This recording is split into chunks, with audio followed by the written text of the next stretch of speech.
أول شيء اعذروني إني ما أجاوب بسرعة، لأني أجاوب بالترتيب، يعني ما أحب يعني أشوف السؤال اللي يجيبني أجاوب عليه، لا بالترتيب. في أسئلة اللي بجاوب عليها اللي يقول في مثل ذكاء بجاوب بالترتيب. وفي سؤال هنا يقول قول موقف جامد وكذا وضعف، وكذا وضعف. موقف جامد، موقف جامد، موقف جامد في المدرسة. كنت أنا معي، إي صح. عايد ما شاء الله إذا يبي ينام وش يسوي؟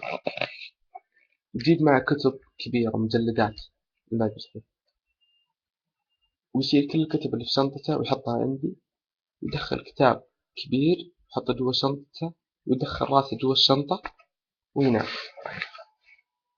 ذاك اليوم عايض متحمس نايم، الولد جاء مدرس قال لي من ذا، قلت له عايض. قال طيب، جاء سحب الشنطة. عايض أكره ما عندي أحد يصحي مني. شوف عايض شو يا أخي، صحي زي الناس يا أخي، يا أخي ما تعرف تصحي. آه. إن شاء الله أستاذ، أبشر أستاذ.